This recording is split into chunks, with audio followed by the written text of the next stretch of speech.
Licence लिएको पहिलो महिना यो मिस्टेक सबैले गर्छन्। मैले पनि गरेको थिएँ। तपाईँ नगर्नुहोस् है। फिफ्थ मिस्टेक सबसे डेन्जरस छ अनि सबै राइडरहरूले गर्छन्। लास्टसम्म हेर्नुहोस् के चाहिँ रहेछ त। मिस्टेक नम्बर 1, मिरर नहेरिकन लेन चेन्ज गर्ने। हामी नयाँ राइडर हुँदाखेरि अगाडि मात्रै हेर्छौँ र पछाडि के आइरहेको छ थाहा हुँदैन।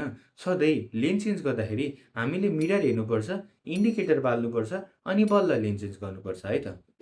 मिस्टेक नम्बर 2, इन्डिकेटर नबालिकन टर्न गर्ने। इन्डिकेटर तपाईँको लागि होइन अरूको लागि हो। तपाईँ कता जाँदै हुनुहुन्छ त्यो तपाईँलाई त थाहा हुन्छ, तर अरूलाई थाहा हुनको लागि तपाईँले इन्डिकेटर बाल्नुपर्छ। सो टर्न गर्नु अघि सधैँ पनि इन्डिकेटर बाल्नु होला। मिस्टेक नम्बर 3, स्पिडसँग गियर नमिलाउने।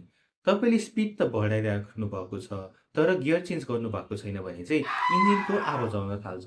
सो सिम्पल रुल, जब इन्जिनको आवाज बढी आउँछ तर स्पिड बढ्दैन त्यति बेला चाहिँ गियर चेन्ज गर्नु होला। मिस्टेक नम्बर 4, अचानक फुल ब्रेक थिच्ने। अचानक कुनै कुकुर देखियो या त खाल्डो देखियो या अगाडिको गाडीले स्लो गर्यो भने चाहिँ हामीले अचानक फुल ब्रेक थिच्ने गर्छौँ, जसले गर्दाखेरि चाहिँ बाइक स्लाइड हुनसक्छ या त फ्रन्ट व्हिल लक हुनसक्छ।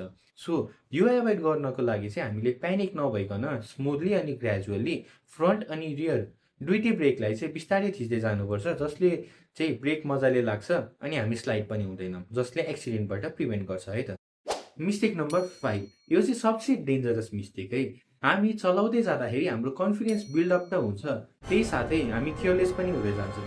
हामी स्पिड बढाउन थाल्छौँ, मिरर हेर्न छाड्छौँ, साइड लाइटहरू बाल्न छाड्छौँ अनि हामीले चाहिँ यसले गर्दाखेरि झन् एक्सिडेन्ट हुने चान्स बढ्छ। सो कन्फिडेन्ट हुने त हो तर त्योसँगै केयरफुल पनि हुनुपर्छ है त। सेभ गर्नुहोस् अनि कमेन्टमा लेख्नुहोस् है त। यो 5वटा मिस्टेकमध्ये कुन चाहिँ मिस्टेक हजुरले गर्नुभएको थियो अनि हजुरको फर्स्ट राइडिङ एक्सपिरियन्स पनि सेयर गर्नुहोस् है त। म जज गर्दिनँ, मैले पनि धेरै मिस्टेक गरेको थिएँ है।